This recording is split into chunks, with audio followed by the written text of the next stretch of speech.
বা কোন এজেন্ট যদি এই সমস্ত অপপ্রচার করে তাহলে এই সমস্ত আপনারা যে এখন আপনাদের এই বিভিন্ন প্রোগ্রামে সাহায্য করতেছি, ভবিষ্যতে কিন্তু আপনাদের সাথে আমরা সেই সহযোগিতা করতে পারবো না। আপনাদের কোনো হলুদ সম্পাদিক থাকলে আপনারা ছড়িয়ে ফেলবেন, কারণ আওয়ামী লীগের বেজারটা অনেক আছে এখনো।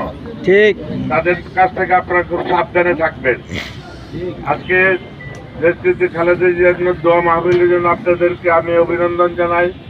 আপনারা আগামী দিনে যে নির্বাচনটাকে আমাদের ঢাকা 5 আসনের আপনারা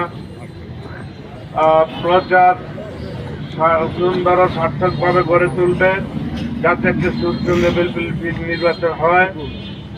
আর আপনারা আরেকটা জিনিস আমি লক্ষ্য করেছি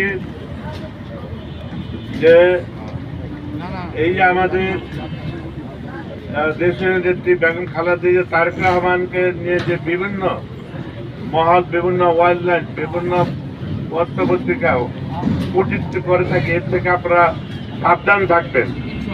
আপনাদেরকে বিপদগামী করার জন্য চেষ্টা করবে, কিন্তু সেটা আপনাদের জন্য ক্ষতিকারক হয়ে দাঁড়াবে।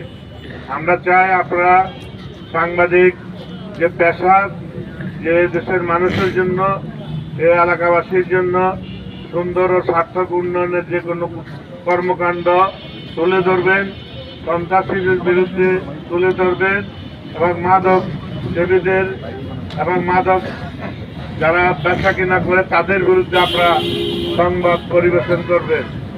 আমি আর বিশেষ কিছু বলতে চাই না। আজকে দেশ নেত্রী বেগম খালেদা জিয়ার জন্য দোয়া মাহফিল করেছেন, এই জন্য আপনাদেরকে ধন্যবাদ জানিয়ে আমার বক্তব্য শেষ করছি। আল্লাহ হাফেজ। বাংলাদেশ জিন্দাবাদ।